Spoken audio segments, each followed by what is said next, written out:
Bismillahirrahmanirrahim. Assalamualaikum warahmatullahi wabarakatuh. Innal hamdalillah nahmaduhu wa nasta'inuhu wa nastaghfiruh wa na'udzu billahi min shururi anfusina wa sayyiati a'malina. May yahdihillahu fala mudilla lahu wa may yudlil fala hadiyalah.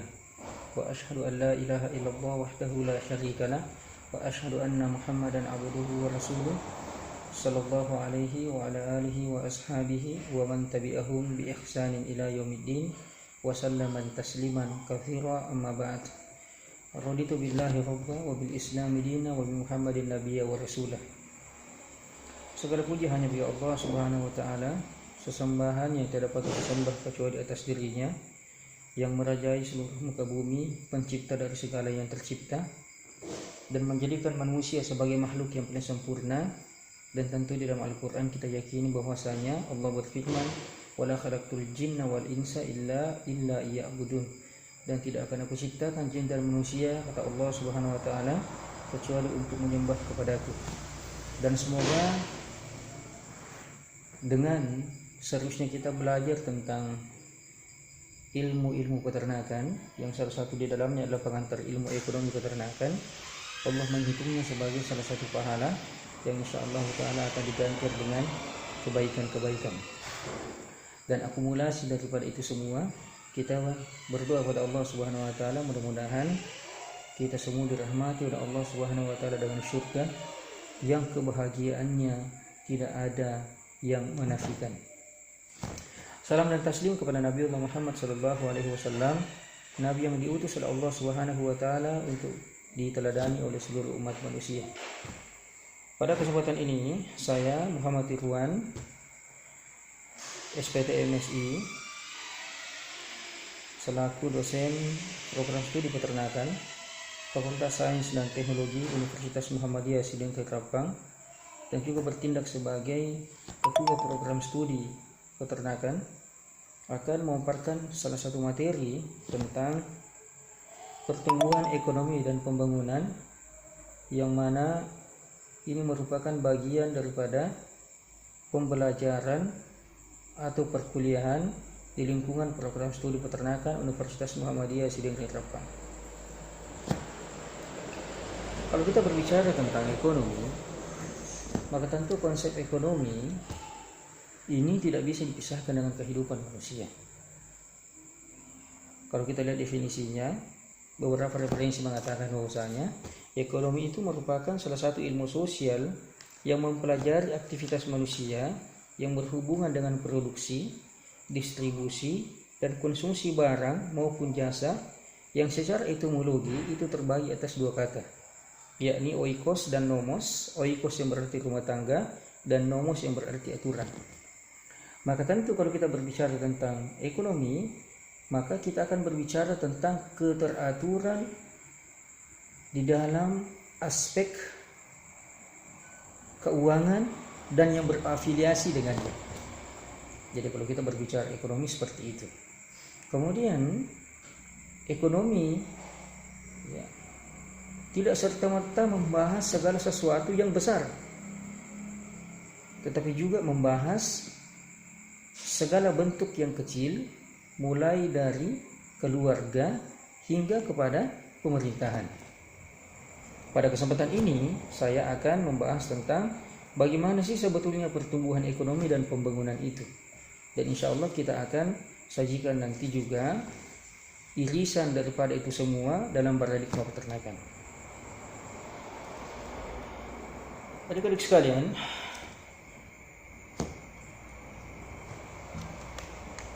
pertumbuhan ekonomi merupakan salah satu aspek yang harus dipahami.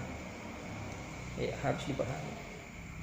Dalam beberapa referensi, dua di antaranya yang saya sebutkan, itu dikatakan bahwasanya pertumbuhan ekonomi merupakan upaya peningkatan kapasitas produksi.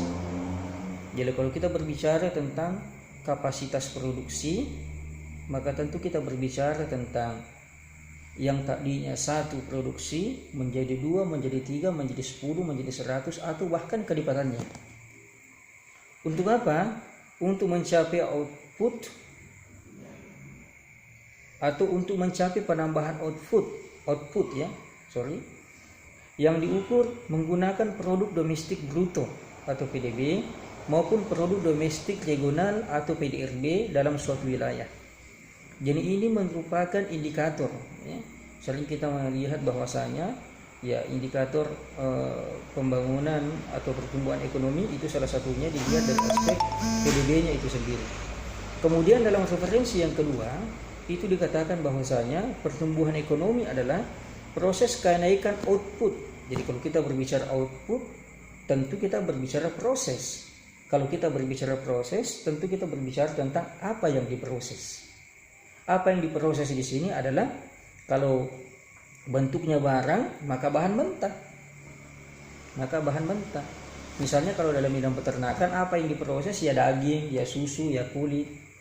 Ya diproses menggunakan apa? Ya menggunakan teknologi. Outputnya apa? Bisa jadi bakso, bisa jadi daging bakar, bisa jadi apa dan sebagainya. Mungkin itu gambaran kecilnya. Output per kapita dalam jangka panjang. Jadi kalau kita berbicara tentang pertumbuhan ekonomi, maka tentu kita berbicara tentang bagaimana kenaikan output per kapita dalam jangka panjang, yang tekanannya dalam 3 aspek, yaitu proses, apa yang diproses tentunya, kemudian output per kapita, dan jangka panjang. Artinya pertumbuhan ekonomi ini membahas tentang jangka panjang. Kemudian pertumbuhan ekonomi adalah proses. Pertumbuhan ekonomi adalah proses, bukan suatu gambaran ekonomi pada suatu saat. Artinya pertumbuhan ekonomi tidak bisa serta-merta dilihat pada hari ini tanpa melihat prosesnya yang lalu, begitu. Atau pertumbuhan ekonomi hari ini, ya, itu menjadi bagian daripada proses pertumbuhan di masa yang akan datang, seperti itu. Pada sisi ini kita melihat aspek dinamis suatu perekonomian. Jadi aspek dinamis suatu perekonomian yaitu bagaimana suatu perekonomian berkembang atau berubah dari waktu ke waktu. Ya tergantung daripada apa yang merubahnya, ya. Nanti kita bahas itu di dalamnya. Tekanannya ada pada perubahan atau perkembangan itu sendiri. Ini ada 2 referensi yang dikeluarkan oleh Raharjo, Adisasmita dan Budiono. Ya. Adik-adik bisa baca pada slide saya. Kemudian kita berbicara tentang pembangunan ekonomi. Pembangunan ekonomi adalah suatu proses kenaikan pendapatan total dan pendapatan per kapita dengan memperhitungkan adanya pertambahan penduduk dan disertai dengan perubahan fundamental dalam struktur ekonomi suatu negara dan pemerataan pendapatan bagi penduduk suatu negara. Jadi kalau tadi pertumbuhan ekonomi tidak berbicara tentang pemerataan penduduk, di pembangunan ekonomi itu berbicara tentang pemerataan pendapatan bagi penduduk suatu negara. Dan cakupannya insya Allah akan lebih luas. Kemudian pembangunan ekonomi, ingat kata kuncinya, pembangunan ekonomi tidak dapat lepas dari pertumbuhan ekonomi atau economic growth. Kenapa? Pembangunan ekonomi mendorong pertumbuhan ekonomi. Dan sebaliknya, pertumbuhan ekonomi memperlancar proses pembangunan ekonomi. Jadi ini ada dua sisi yang berhubungan gitu. Dua sisi yang berhubungan adik-adik sekalian. Jadi kalau mau dilihat dari penjelasan ini ya bisa kita katakan bahwasanya ya pembangunan ekonomi bisa di awal dicerita atau dibahas, pertumbuhan ekonomi juga bisa dicerita atau dibahas seperti itu. Tapi yang jelas pertumbuhan ekonomi itu didorong oleh pembangunan ekonomi. Sekali lagi saya ulang, pertumbuhan ekonomi itu didorong oleh pembangunan ekonomi. Nah, kita lihat apa sih faktor-faktor yang mempengaruhi pembangunan dan pertumbuhan ekonomi? Ya, yang pertama yang harus kita pahami bahwasanya faktor yang mempengaruhi pertumbuhan dan pembangunan ekonomi itu minimal ada 2. Ya, beberapa referensi juga menjelaskan hal yang berbeda, tetapi agak sama sebetulnya. Yang pertama adalah faktor ekonomi sendiri, kemudian yang kedua adalah faktor non ekonomi. Ya. Apa sih yang dimaksud dengan faktor ekonomi? Faktor ekonomi itu faktor yang terbagi atas 4 bagian di dalamnya. Yang pertama adalah sumber daya alam, yang kedua adalah sumber daya manusia, yang ketiga adalah sumber daya modal, dan yang keempat adalah keahlian atau kewirausahaan. Kita bahas satu persatu. Sumber daya alam. Sumber daya alam adalah potensi-potensi alam yang diberikan oleh Allah Subhanahu wa taala untuk kita kelola dengan baik. Kalau kita melihat historinya manusia adik-adik sekalian, ya sebelum adanya revolusi industri, apalagi sekarang kan sudah revolusi industri 4.0 ya. Awalnya mereka atau masyarakat itu mengelola sumber daya alam itu berkelompok namun dalam skala kecil. Ya kalau kita melihat ke dampak ekonominya kurang. Pengelolaan sumber daya alam adik-adik sekalian itu ketika tidak ada teknologi, pengelolaannya itu sangat terbatas. Dan kapasitas produksinya juga sangat terbatas. Berbeda ketika industri sudah masuk, ya, sumber daya alam itu dieksplorasi, dieksploitasi sedemikian rupa sehingga menghasilkan produksi yang lebih banyak. Akan tetapi kalau berbicara masalah uang, akan mendapatkan juga lebih banyak keuntungan dari situ. Tetapi menjadi pertanyaan, apakah itu sehat bagi dunia atau tidak? Nah, ini dalam aspek lagi yang harus kita bahas. Kemudian yang kedua adalah sumber daya manusia. Ya. Perlu dipahami bahwasanya pertumbuhan dan pembangunan ekonomi itu salah satunya dipengaruhi oleh sumber daya manusia. Semakin tinggi kualitas sumber daya manusia suatu negara, maka yakinlah bahwasanya semakin tinggi pula ya pertumbuhan dan pembangunan ekonominya. Salah satu contohnya adalah Jepang misalnya. Jepang itu memiliki sumber daya alam yang sedikit kalau dibandingkan dengan Indonesia. Pertanyaannya sekarang adalah mana yang lebih kaya, Jepang atau Indonesia? Ini yang harus menjadi kajian kita lebih dalam di materi-materi yang akan datang. Kemudian yang ketiga, sumber daya modal. Modal tidak akan kita peroleh dengan baik apabila kesiapan kita mengelola modal tersebut tidak mencukupi atau tidak menjanjikan. Iya. Dan tentu dengan pengelolaan sumber daya alam yang baik yang tentu dilakukan oleh mereka-mereka yang memiliki kualitas dan kualifikasi yang tinggi sumber daya manusianya, itu pasti akan mendatangkan modal sendiri. Kemudian yang paling terakhir dalam faktor ekonomi yang saya jelaskan tadi adalah keahlian atau kewirausahaan. Kemudian faktor yang mempengaruhi pertumbuhan dan pembangunan ekonomi yang lain adalah faktor non-ekonomi, yang mana di dalamnya ada sosial kultur, keadaan politik, kelembagaan, sistem yang berkembang. Sosial kultur misalnya, kalau kita berbicara tentang sosial kultur ya kebiasaan, kebudayaan yang ada di dalamnya itu terkadang mempengaruhi investor kalau dia mau masuk di wilayah itu. Ya. Sebagai contoh misalnya di negara kita Indonesia ini itu masih banyak tanah adat yang di dalamnya mungkin saja mengandung banyak sumber daya alam yang bisa dieksploitasi atau dieksplorasi. Akan tetapi ya kalau kita mau masuk mengelola di dalamnya, banyak hal yang harus diperhatikan oleh mereka para penyedia modal atau investor. Kemudian yang kedua adalah keadaan politik. Keadaan politik ini menjadi penting untuk kita pandang dari segala aspek ya. Artinya begini, penyedia modal atau investor itu tidak akan menempatkan uangnya di suatu wilayah atau negara apabila keadaan politik yang ada di dalamnya itu masih kacau atau tidak stabil. Karena kenapa? Jaminannya ini jaminan keamanan, security. Ya. Bagaimana mungkin saya mau menginvestasikan uang saya kepada seseorang kalau saya melihat orang tersebut tidak stabil gitu? Nah, itu logika pendeknya seperti itu. Dan yang ketiga adalah kelembagaan. Ya, ini juga harus sehat semuanya. Kemudian yang keempat adalah sistem yang berkembang. Seperti itu. Saya lanjut lagi adik-adik sekalian.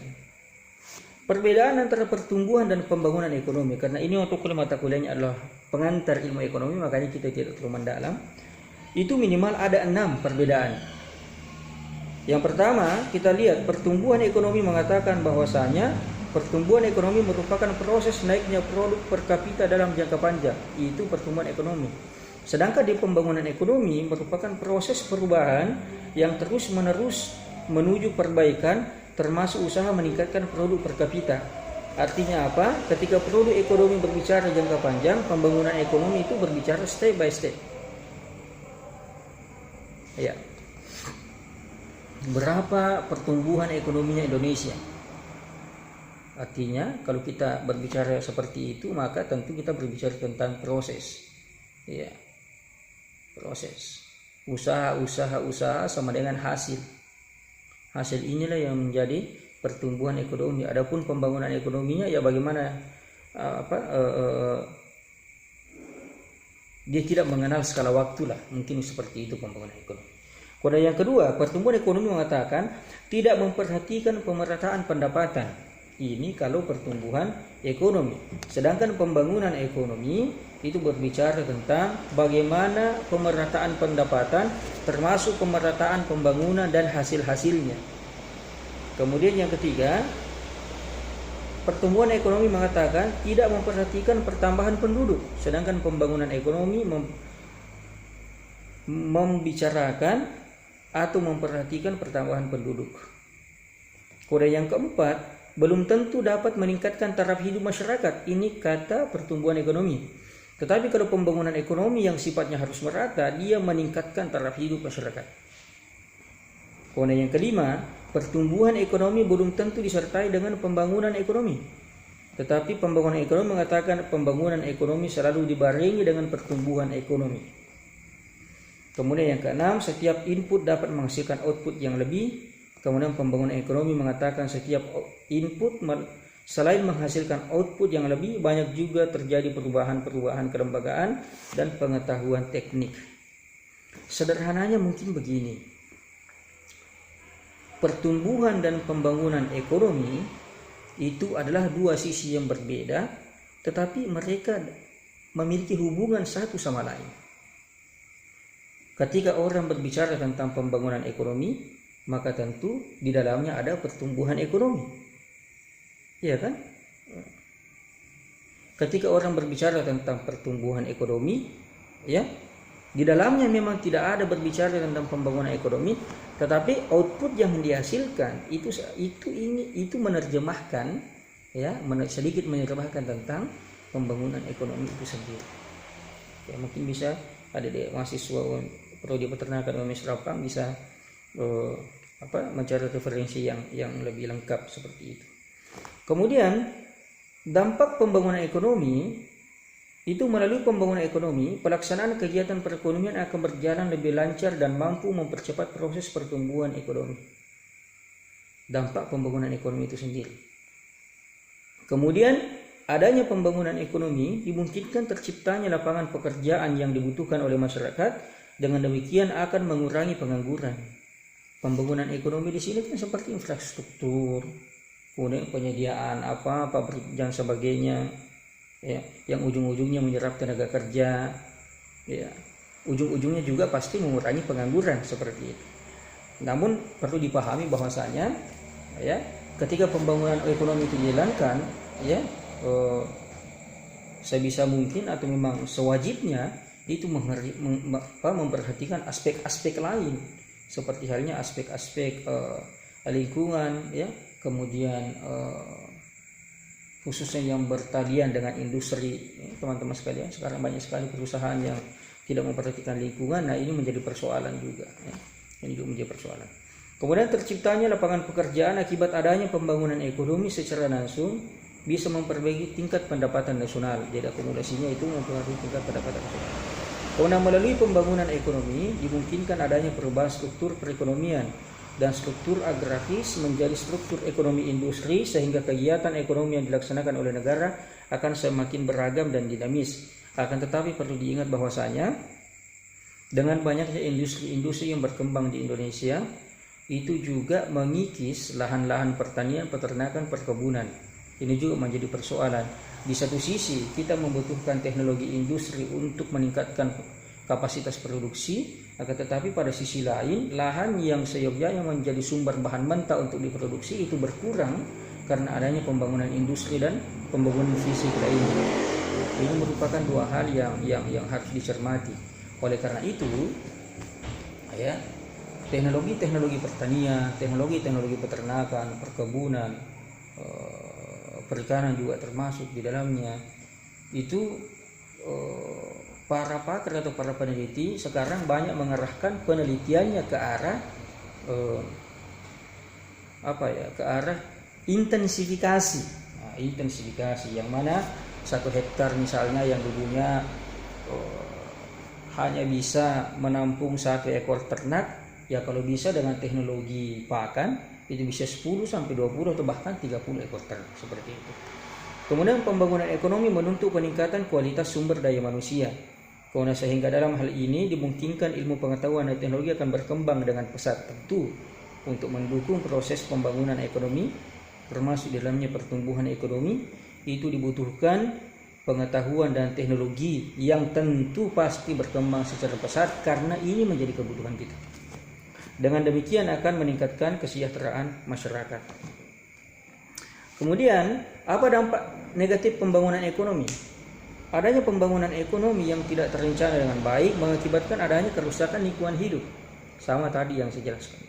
Kemudian industrialisasi mengakibatkan berkurangnya lahan pertanian secara umum, termasuk di dalamnya adalah lahan peternakan.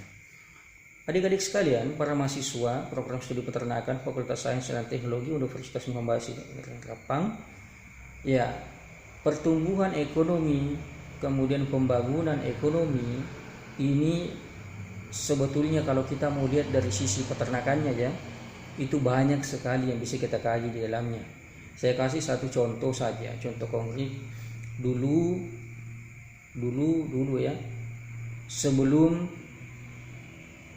industri ayam potong ini maju pesat seperti sekarang, dulu orang itu hanya menjadikan subsektor peternakan, dalam hal ini peternakan ayam, itu sebagai pekerjaan sampingan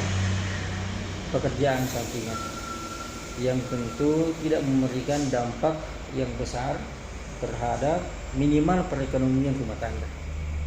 Akan tetapi setelah industri masuk di dalamnya, apa yang terjadi adik-adik sekalian? Sekarang pekerjaan ini menjadi pekerjaan utama. Banyak di antara masyarakat kita yang notabene-nya tidak memiliki pendidikan dalam bidang peternakan memberanikan diri membuka usaha meskipun dengan jalan kemitraan dengan masyarakat dengan perusahaan-perusahaan mitra. Dan di antara mereka banyak yang berhasil itu. Ini tantangan bagi kita ke depan adik-adik sekalian, terutama bagi kalian yang calon sarjana peternakan. Kemudian begitu pula di ayam peteluran.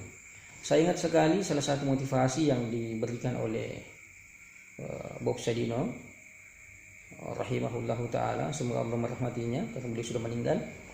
Itu awal mulanya dia beternak, dia hanya kalau saya tidak salah beli telur ya, kalau saya tidak salah, kemudian dia tetaskan, kemudian dia sedikit demi sedikit mengembangkan usahanya dalam bidang peternakan. Kalau saya tidak salah beliau adalah pionir dalam usaha peternakan ayam petelur di Indonesia. Ya, ciri khasnya adalah pakai celana pendek, ya, meskipun dia mau bertemu dengan Presiden Soeharto waktu itu. Jadi ini merupakan motivasi bagi kita, apalagi di era sekarang teman-teman sekalian, pertumbuhan penduduk semakin banyak, otomatis kebutuhan pangan from hewani yang salah satu bagiannya adalah peternakan itu pasti juga dibutuhkan dalam kapasitas besar. Terlebih lagi karena masyarakat kita sudah melek ya, pemikirannya terhadap peternakan. Mereka sudah mengetahui apa dampak positif daripada produk-produk peternakan ketika dikonsumsi. Sehingga apa jadinya? Kebutuhan masyarakat akan peternakan semakin meningkat, dan tentu ini menjadi peluang bagi kita untuk menghasilkan produk-produk yang tidak hanya bervolume besar tetapi juga berkualitas baik. Saya sangat yakin sekali insya Allah kedepannya orang tidak akan berbicara lagi berapa harganya ayam, berapa harganya itik, berapa harganya sapi, berapa harganya ini dan itu. Tapi orang berbicara tentang ayam apa yang Anda ciptakan, hasilkan, bagaimana dagingnya, amankah dari residuan kimia dan sebagainya. Begitu pula di sapi misalnya, orang akan berkata, bagaimana sapi yang Anda hasilkan, alotkah dagingnya, atau empukah dagingnya, atau nikmatkah dagingnya. Ini merupakan tantangan bagi kita, sarjana-sarjana peternakan. Jangan sampai kita hanya menjadi penonton saja. Padahal kalau kita mau melihat, adik-adik sekalian, peternakan merupakan sektor yang kini banyak diminati dan terus-menerus akan diminati. Pertanyaan sekarang, ya, kita mau berada dalam posisi apa? Sebagai penonton kah? Sebagai pemain kah? Atau sebagai apa di situ? Atau sebagai penggembira?